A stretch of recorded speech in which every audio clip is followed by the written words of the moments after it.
जिनी के किरदार में आप नज़र आ रहे हैं। एक वर्टिकल फॉर्मेट की एक series, if I am not wrong, can you please correct the audience, क्या कुछ आप कर रहे हैं? और हॉलीवुड में इस तरह का काम विल स्मिथ ने एक बार किया था जिनी बनकर। So tell us about the resemblance of that और आपका जो कैरेक्टर है।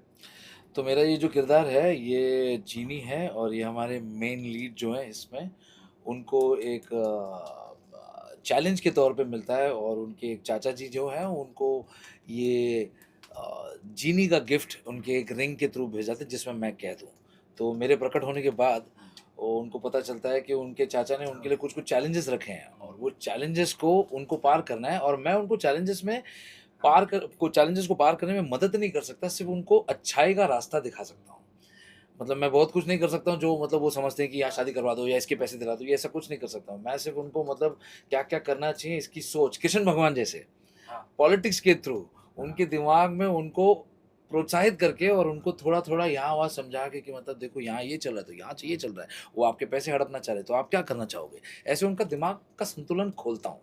उसकी वजह से वो लास्ट में ये जो 2-3 विभिन्न चैलेंजेस हैं, वो ये चैलेंजेस को पार करते हैं, और उसके वजह से हीरो और हीरोइन की मुलाकात हो जाती है। जो हीरोइन उनके पास आती हैं, वो हीरोइन सिचुएशनली आती हैं, लेकिन बाद में उनके लाइफ में रह जाती हैं। तो ये जीनी बहुत एक इम्पोर्टेंट कैरेक्टर है। जीनी का एक गिफ्ट है कि ये लोगों का दिल और दिमाग पढ़ सकता है। वाह। तो उस तौर पे उन्होंने स्क्रिप्ट में बहुत इंटरेस्टिंग तरीके से उसको वीव किया है। इसको आप लोग ज़रूर देखिएगा। स्टोरी टीवी पे ये एक पहली बार ऐसा एक कॉस्मिक कैरेक्टर का इंट्रोडक्शन किया गया है, और मैं बहुत लकी समझता हूँ अपने आप को कि मुझे इस किरदार के लिए इन्होंने चुना है। हमारे डायरेक्टर साहब बहुत बहुत तेज़ हैं, और मैं उनके नक्शे कदम पे चलने की पूरी कोशिश कर रहा हूँ। इसका शूट उन्होंने मतलब रियल में भी किया है, ऑर्गेनिक में भी किया है, और उसके बाद उसके साथ एक क्रोमा का सेटअप भी कर रहे हैं। और जैसा आपने सवाल पूछा कि ये विल स्मिथ से मिलता-जुलता है, विल स्मिथ हमारे लिए बहुत बड़ी टैलेंट है। I respect him in many ways and I want to be like him in many ways. He's also a singer like me. He's a rapper, but I'm a singer, but same field, and also he's an actor and he's a brilliant actor. He's also a producer. तो ये तीनों departments मुझे बहुत अच्छे लगते हैं, और मेरी कोशिश और उम्मीद यही रही है कि मतलब मैं उनके नक्शे कदम पे थोड़ा तो चलूँ। कितना वक्त लगेगा इस पूरे गेटअप में आने में? I think it will take a lot of time. आप रेडी कैसे हुए इस कैरेक्टर के लिए? क्या उसके लिए प्रेप किया है आपने कुछ? पहली चीज़ तो मैं आपको ये बोलता हूँ, जनरली हम लोग मैं कृष्ण भगवान प्ले करता हूँ in Lalit Dubey's play Jaya the victory which is a rock musical on the Mahabharat, जहाँ पे दुर्योधन हीरो है और कृष्ण भगवान चाणक्य नीति वाले कृष्ण भगवान है वहाँ पे, टकले कृष्ण भगवान। तो ये बहुत टफ किरदार रहा है मेरे लिए वहाँ पे परफ़ॉर्म करने के लिए। तो वहाँ का एक ब्लेसिंग समझता हूँ मैं ये। इसकी तैयारी मैं पिछले 2 दिनों से कर रहा हूँ जब से स्क्रिप्ट मेरे हाथ में आई है, और इसमें बहुत चैलेंजेस हैं क्योंकि दिखना एक अलग चीज़ है और उसकी एक मोल-भाव, चाल-भाव जो है वो अलग है। तो कोशिश कर रहा हूँ पूरी इसको जस्टिफ़ाई करने की, और फिज़िकली तैयार होने में कम से कम 1.5 घंटा लगता है, बिकॉज़ ये पूरे बॉडी को पहला एक डैप पेंट करते हैं जो हमारे सर यहाँ कर रहे हैं, आपको दिख रहा है, ठीक है? बहुत टैलेंटेड है हमारे म्यूज़िक अपने मेकअप आर्टिस्ट। उसके ऊपर एक पाउडर का एक एक एक टैल्कम पाउडर का एक उन लोग एक लेयर डालते हैं ताकि जो स्वेट और जो मॉइस्चर होता है वो मतलब अंदर ही छुपा रहे।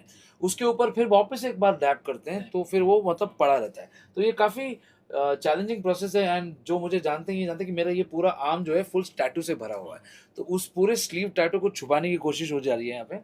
हो ही जा रही है, तो ये लोग बाकायदा बहुत अच्छा काम कर रहे हैं इस पे, तो मानना पड़ेगा। अब इसके बाद मेरे ऊपर एक कोटी आने वाली है और मेरी शक्ल को भी पूरी तरह नीला कर देंगे, फिर मैं अलादीन बनूँगा, नहीं, फिर मैं जीनी बनूँगा।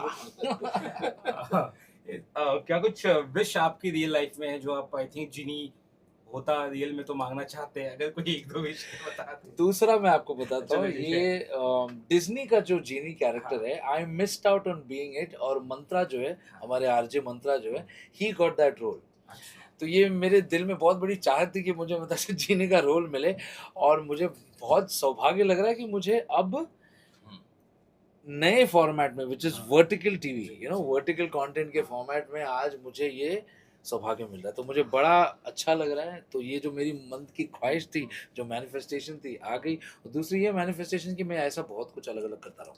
और हमारी सबकी यही चाहत एक है कि बैंड ऑफ वॉइस के आगे भी ऐसे गाने आते रहे, जिससे आप हमेशा से दर्शकों को बहुत एंटरटेन किया है 90s के दौर से ही। तो हम जानना चाहते हैं क्या कुछ उस बारे में अगर बताना चाहें आप, क्योंकि गाना आपका आया था कुछ जी, महीने जी, पहले। जी, जी। अभी हाल ही में हमने आशा भोसले जी के साथ एक गाना गाया हाँ था, जी। ठीक है? वो अभी 2 महीने पहले रिलीज़ हुआ है। अब उसी दौरान हम अभी 28 को हम जा रहे हैं सियांग फेस्टिवल अरुणाचल प्रदेश। तो परसों मेरी रिहर्सल है सुधांशु, करण, चिंटू अरे और वाह! डैनी के साथ फिर से, ठीक है? तो हम लोग उसी पे दौड़ेंगे। 6 घंटे की जर्नी है, यहाँ से कोलकाता, कोलकाता से डिब्रूगढ़, डिब्रूगढ़ से फिर बाद में पासीघाट। तो ये बड़ा मज़ेदार होने वाला है। हम लोग इसको डॉक्यूमेंट ज़रूर करेंगे और आपको दिखेगा स्टोरीज़ पे हमारे, आपको दिखेगा हमारे शोज़ पे। तो ज़रूर आइएगा हमारे शोज़ पे। अभी भी हम बाकायदा उसी 90s की ब्लेसिंग में हम जीते हैं। We were part of indie pop, we still India's true, true, first agree. And only boy band. So we feel lucky. Thank you. गाना कुछ अपडेट देना कहीं चाह रहा है गाना, क्योंकि आप लेकर 2-3 गाने आए थे पिछले 1 साल 2 हाँ साल की जी, if I am not wrong. मैं आपको हमारा क्लासिक सुनाता हूँ, जो अच्छा। जिसकी वजह से आप मेरे पास आए हैं, जी, जिसकी वजह से बिल्कुल। आप मुझे जानते हैं। जी, और ये मैं डेडिकेट करता हूँ आपके घरवाले में और जी, आप सबके घर में जितने भी गोरियाँ हैं, जी। ठीक है? चाहा तुझे है जहाँ से भी ज़्यादा, तू ही मेरा प्यार गोरी, तू ही मेरा प्यार हो, पालू तुझे तो पालू जग सारा, तू ही मेरा प्यार गोरी, तू ही मेरा प्यार हो, चाहा तुझे है जहाँ से भी ज़्यादा, तू ही मेरा प्यार गोरी, तू ही मेरा प्यार, तू ही मेरा प्यार गोरी, तू ही मेरा प्यार। इनको मिले ही हमारे मेकअप दादा हैं, बहुत कलाकृति वाले इंसान है। धन्यवाद। फाइनली ये सीरीज या ये प्रोग्राम का क्या नाम होगा, कहाँ पे पब्लिक देख सकती है, कब तक आ सकता है, उस बारे में ये सीरीज का नाम है the accidental trillionaire. Okay. Okay, और ये आने वाला है स्टोरी टीवी पे। और जाहिर है कि इसका मतलब काफ़ी एडवर्टाइजिंग होगा, बिकॉज पहली बार आप लोग नॉर्मल किरदार से इन लोग एक कॉस्मिक कैरेक्टर की तरफ जा रहे हैं। And I really hope and pray that you all guys like it, watch it, enjoy it, and please share, like, comment, and do everything that you have to do. Best of luck sir, Thank you, great sir. Meeting you, thank you.